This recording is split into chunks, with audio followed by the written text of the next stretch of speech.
નમસ્કાર મિત્રો, આપ સર્વેનું મારી યુટ્યુબ ચેનલ એસકે સ્ટડી ટોકની અંદર હાર્દિક સ્વાગત છે. મિત્રો, આજના લેક્ચર 10ની અંદર આપણે અલગ અલગ જે સંસ્થાઓ આવેલી છે એમના દ્વારા જે પબ્લિકેશન બહાર પાડવામાં આવતું હોય છે, જે પ્રકાશન કરવામાં આવતું હોય છે, જે મુખપત્ર બહાર પાડવામાં આવતું હોય છે, એના વારંવાર પરીક્ષાની અંદર પ્રશ્નો પૂછાતા હોય છે. તમે જૂના પેપર જોઈશો તો તમને ખ્યાલ આવશે કે આ પ્રકારના પ્રશ્નો પરીક્ષાની અંદર પૂછાયેલા છે.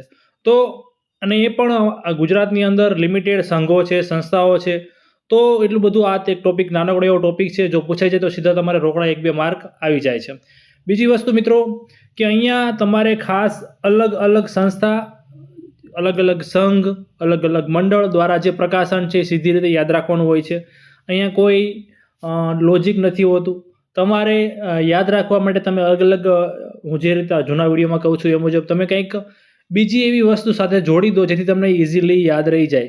તો આપણે 1 by 1 જે સંસ્થા છે, જે મંડળ છે, જે સંઘ છે, એના કયા કયા પ્રકાશન છે એ તમે જોતા જઈએ. શરૂઆતના 3-4 સંસ્થા કે સંઘના હું તમને ટ્રીકું જણાવીશ જેથી તમને ખ્યાલ આવે કે આ રીતે તમે ટ્રીકું બનાવીને પણ જે છે એ પ્રકાશન કયું છે એ યાદ રાખી શકો છો. તો ખાસ આપણે શરૂઆત કરીએ વિડીયોની સંસ્થા અને તેના પ્રકાશનો. પહેલી સંસ્થા છે, જે સંસ્થા નથી પણ એક સંઘ છે, ગુજરાત રાજ્ય પ્રાથમિક શિક્ષક સંઘ. હાલ ગુજરાત રાજ્યમાં જે પ્રાથમિક શિક્ષક તરીકે નોકરી કરે છે એમનું એક સંઘ છે. તો એના દ્વારા પણ એક પ્રકાશન બહાર પાડવામાં આવે છે, શિક્ષક જ્યોત. તો મિત્રો, આ તમે કઈ રીતે યાદ રાખી શકો છો? તમને ખ્યાલ છે એ મુજબ કોઈ પણ બાળક હોય તે ભણવાની શરૂઆત ક્યાંથી કરે છે? ધોરણ 1થી કરે છે. ધોરણ 1 બાળ મંદિરથી ધોરણ 1માં આવે તો એને ભણાવવાનું કામ કોણ કરે છે? પ્રાથમિક શિક્ષકો કરે છે. તો બાળકના ભણતરમાં દીપ પ્રાગટ્યનું કામ, જ્યોત સળગાવવાનું કામ કોણ કરે છે? તો પ્રાથમિક શિક્ષક કરે છે. તો પ્રાથમિક શિક્ષક સંઘમાં તમે જ્યોત યાદ રાખી શકો છો. ઓપ્શનમાં તમને જ્યાં જ્યોત દેખાય એટલે તમને ઇઝીલી તમે આ રીતનું યાદ રાખેલું હશે એટલે પરીક્ષામાં તમને તરત જ લાઇટ થઈ જશે કે પ્રાથમિક શિક્ષક દીપ પ્રાગટ્યનું કામ કરે બાળક માટે, તો શિક્ષક જ્યોત. તો આ રીતે તમે યાદ રાખી શકો છો. બીજું છે ગુજરાત રાજ્ય આચાર્ય સંઘ. તો ગુજરાત રાજ્ય આચાર્ય સંઘનું પ્રકાશન કયું છે? મુખપત્ર કયું છે? શ્રી સારસ્વત. મિત્રો, આ તમે કઈ રીતે યાદ રાખી શકો છો? જે સારસ્વત છે એનો તમારે અર્થ યાદ રાખવો પડે. પહેલાં તો ઘણા લોકોને સારસ્વતનો અર્થ નહીં ખ્યાલ હોય. તો સારસ્વતનો અર્થ થાય છે વિદ્યાનો ઉપાસક. તો શાળાની અંદર જે બધા બાળકો હોય છે, ટ્રીક તમને કહું, જે બધા બાળકો હોય છે એ કોને વિદ્યાના જાણકાર તજજ્ઞ માને છે? શિક્ષકને. પણ શિક્ષક કરતાં પણ ચડિયા તો શાળાની અંદર કોણ હોય? આચાર્ય હોય. તો અહીંયા તમે એવી રીતે યાદ રાખી શકો છો. સારસ્વતનો અર્થ તમને ખ્યાલ હોવો જોઈએ. સારસ્વત એટલે વિદ્યાનો ઉપાસક. તો શાળાની અંદર કોણ હોય? આચાર્ય. તો આચાર્ય સંઘની અંદર શું આવશે? સારસ્વત. તો આ રીતે તમે લોજિક, જે એકદમ સેન્સ વગરના લોજિક છે, પણ તમે આ રીતને કરશો એટલે ઇઝીલી તમને યાદ પરીક્ષામાં ઝડપથી આવશે. નહીંતર પરીક્ષામાં એકબીજાનું મિક્સ થવાની શક્યતા આવા જે સ્ટેટિક પ્રશ્નો હોય છે એમાં રહેલી હોય છે. આગળનું મંડળ છે ગુજરાત રાજ્ય શાળા પાઠ્યપુસ્તક મંડળ, જે ગુજરાતની તમામ શાળાઓમાં પાઠ્યપુસ્તક જે આપવામાં આવે છે એનું કામ કરે છે. તો એના દ્વારા જે પ્રકાશન બહાર પાડવામાં આવે છે એ છે બાલસૃષ્ટિ અને પ્રત્યાયન. મિત્રો, આ કઈ રીતે યાદ રાખી શકો છો? તમને પણ ખ્યાલ છે કે શાળામાં જે બાળક ભણે છે, સરકારી શાળામાં જે બાળક ભણે છે એને જ્યારે પાઠ્યપુસ્તક મળતા હોય છે ત્યારે એ કેટલું આનંદ હોય છે. તો એના માટે એ જ વસ્તુ એને લાગે શાળામાં જવું એટલે જે છે એ પાઠ્યપુસ્તક જ છે, એમાંથી જ જ્ઞાન મેળવવાનું છે, એમાંથી જ બધું કરવાનું છે, એમાંથી જ ટકાવારી લાવવાની છે. એને બાળકને એવું લાગતું હોય છે. તો બાળક માટે એ બધું એ જ છે. શું છે? પાઠ્યપુસ્તક. તો આખી બાળક માટે આખી સૃષ્ટિ પાઠ્યપુસ્તક છે. તો પાઠ્યપુસ્તક મંડળમાં શું આવશે? બાલ સૃષ્ટિ. તો આ રીતે તમે મિત્રો જે છે એ બાલ સૃષ્ટિ અને પ્રત્યાયન ગુજરાત રાજ્ય શાળા પાઠ્યપુસ્તક મંડળનું પ્રકાશન છે એ યાદ રાખી શકો છો. ચોથું છે જીસીઈઆરટી ગાંધીનગર. જીસીઈઆરટી કયું? એનું ફૂલ ફોર્મ શું છે મિત્રો? ગુજરાત શૈક્ષણિક સંશોધન અને તાલીમ પરિષદ, જેનું પ્રકાશન છે જીવન શિક્ષણ. જીવન શિક્ષણનું જૂનું નામ શું હતું મિત્રો? શાળાપત્ર. ખાસ યાદ રાખજો, પરીક્ષામાં આવો પણ પ્રશ્ન પૂછાઈ શકે. જીસીઈઆરટી ગાંધીનગર દ્વારા જે મુખપત્ર બહાર પાડવામાં આવે છે એનું હાલ જીવન શિક્ષણ નામ છે. તો એનું જૂનું નામ શું હતું? તો એનું જૂનું નામ હતું શાળાપત્ર. ખાસ જીવન શિક્ષણ મિત્રો, હવે આ કઈ રીતે યાદ રાખવું? જીસીઈઆરટી મિત્રો લગભગ શિક્ષણ વિભાગની અંદર મોસ્ટ ઓફ પબ્લિકેશન ધોરણ 1 થી લઈને ધોરણ 12, આ સિવાય ઘણા બધા મોડ્યુલ, ઘણી બધી તાલીમોનું કામ, બધું મોસ્ટ ઓફ કામ જીસીઈઆરટી કરતું હોય છે.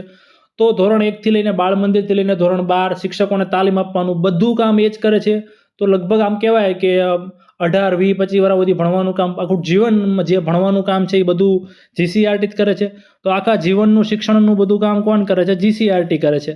તો આ રીતે તમે લોજિક વાપરીને જે મંડળ કે સંસ્થા છે એના પ્રકાશન યાદ રાખી શકો છો. હવે ડાયરેક્ટ આપણે શું કયો મંડળ કયો સંઘ છે એ એનું કયું પ્રકાશન છે ફટાફટ તમને જણાવી દઈએ છીએ. હવે તમારે આવી રીતે પોતાની રીતે ટ્રીકું બનાવીને જે પ્રકાશન કે જે સંસ્થા દ્વારા બહાર પાડવામાં આવે છે તમારે યાદ રાખવાનું રહેશે. મિત્રો, 5મું છે ગુજરાત રાજ્ય ઉચ્ચતર માધ્યમિક શિક્ષક સંઘ. તો એમના દ્વારા ઉચ્ચતર માધ્યમિક શિક્ષક સંઘ દ્વારા હાયર મેસેજ, અહીંયા ઉચ્ચતર માધ્યમિક અને હાયર એ રીતે યાદ રાખી શકો છો. આગળ છે ગુજરાત રાજ્ય માધ્યમિક શિક્ષક સંઘ. તો માધ્યમિક શિક્ષક સંઘનું પ્રકાશન શું છે? માધ્યમિક સંદેશ.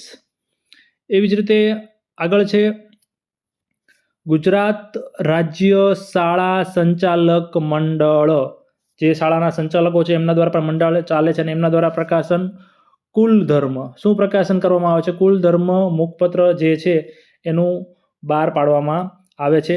આગળ છે ગુજરાત માધ્યમિક અને ઉચ્ચતર માધ્યમિક શિક્ષણ બોર્ડ.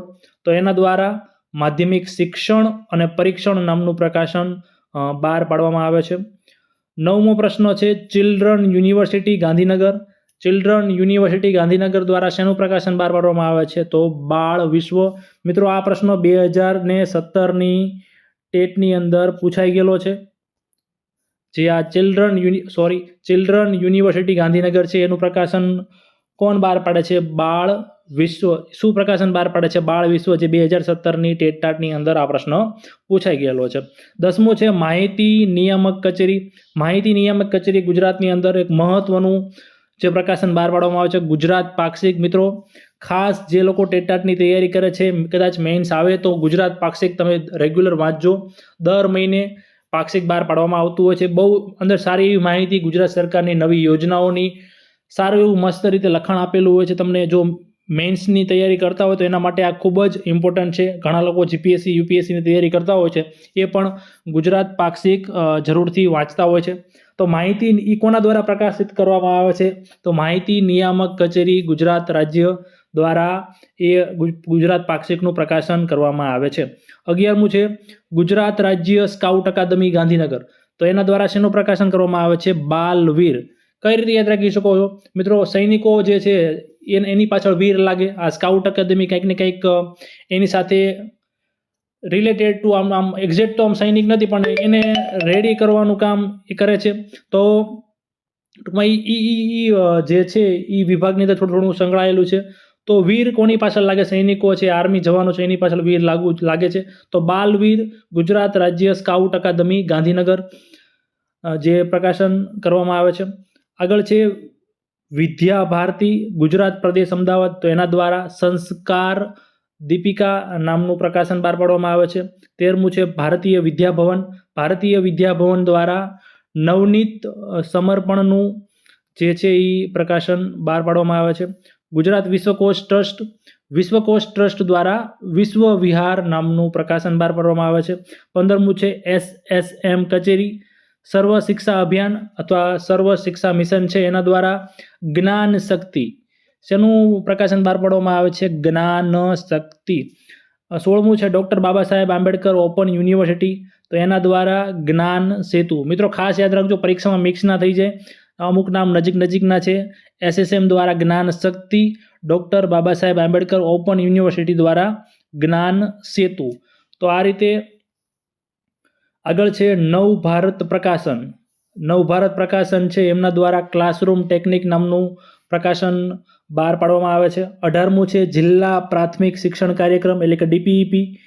હાલ તેનું નામ છે સર્વ શિક્ષા અભિયાન. આપણે અગાઉ જે વાત કરી સર્વ શિક્ષા અભિયાન, એનું જૂનું નામ શું હતું? DPEP હતું. DPEP જિલ્લા પ્રાથમિક શિક્ષણ કાર્યક્રમ. તો એનું અગાઉ આપણે કીધું એ પ્રમાણે જ્ઞાન શક્તિ જે પ્રકાશન છે એ બહાર પાડવામાં આવે છે. 19મું છે ઇગ્નુ. જે ઇગ્નુ છે Indira Gandhi national open university. IGNOU જે છે એ ક્યાં આવેલું છે મિત્રો? એ પણ પ્રશ્ન પરીક્ષામાં પૂછાઈ શકે. તો ઇગ્નુ છે એ નવી દિલ્હીની અંદર આવેલું છે. એમના દ્વારા આમ ઓફિશિયલી કંઈ પુસ્તક કે એવું પ્રકાશન બહાર પાડવામાં નથી આવતો, પણ અહીંયા ખાસ આ રીતનું પ્રશ્ન પૂછાઈ શકે છે. એમની એક રેડિયો ચેનલ છે અને એક ટીવી ચેનલ છે. તો કઈ રેડિયો ચેનલ છે? જ્ઞાન વાણી. વાણી રહી રેડિયો ચેનલ છે અને જ્ઞાન દર્શન રહી ટીવી ચેનલ છે. કોની? ઇગ્નુની. ખાસ યાદ રાખજો, ઇગ્નુની પેલું તો ક્યાં આવેલું છે? દિલ્હીમાં આવેલું છે. જ્ઞાન વાણી રેડિયો ચેનલ છે અને જ્ઞાન દર્શન ટીવી ચેનલ છે. 20મું છે GCERTનું જીવન શિક્ષણનું જૂનું નામ શું છે? મિત્રો અગાઉ ચર્ચા કરી, ફરી વખત આવી ગયું. જૂનું નામ શું છે? શાળા પત્ર છે, જે આપણે અગાઉ કીધું એ પ્રમાણે. 21મું છે ગુજરાત સાહિત્ય પરિષદ. ગુજરાત સાહિત્ય પરિષદ દ્વારા શેનું પ્રકાશન કરવામાં આવે છે? તો પરબ નામનું સામાયિક પરબ નામનું પ્રકાશન કરવામાં આવે છે. અહીંયા પ યાદ રાખી શકો છો. ગુજરાત સાહિત્ય પરિષદ પ, તો અહીંયા પણ પ. ગુજરાત સાહિત્ય પરિષદ તો કે પરબ. 22મું છે ગુજરાત સાહિત્ય અકાદમી. ગુજરાત સાહિત્ય અકાદમી દ્વારા શબ્દ સૃષ્ટિ નામનું પ્રકાશન બહાર પાડવામાં આવે છે. મિત્રો આ અગત્યના 3 છે. ખાસ અગાઉની શિક્ષણ વિભાગ સિવાયની અન્ય પરીક્ષાઓમાં પણ આ જે પ્રશ્નો છે એ પૂછાઈ ગયેલા છે. આ ગુજરાતની સાહિત્યિક સંસ્થાઓ છે એમના દ્વારા જે પ્રકાશન બહાર પાડવામાં આવતા હોય છે એ છે. તો ગુજરાત સાહિત્ય અકાદમી દ્વારા શબ્દ સૃષ્ટિ, અને છેલ્લે છે ગુર્જર સાહિત્ય પ્રકાશન, જેમના દ્વારા અધ્યયન અધ્યાપક નામનું સામાયિક નામ કે પ્રકાશન બહાર પાડવામાં આવે છે. તો મિત્રો અહીંયા આપણે અલગ અલગ લગભગ 23 જેટલા મંડળ, સંસ્થા કે સંઘના પ્રકાશનો, સામાયિકો કે મુખપત્રો જે એમના દ્વારા બહાર પાડવામાં આવતા હોય છે એના વિશે ચર્ચા કરી. ખાસ મેક્સિમમ રોજને રોજ રિવિઝન એક સાથે વાંચશો તો તમને 2-5 યાદ રહેશે, પણ થોડાક ભૂલી જશે, થોડાક દિવસો પછી કાં મિક્સ થઈ જશે.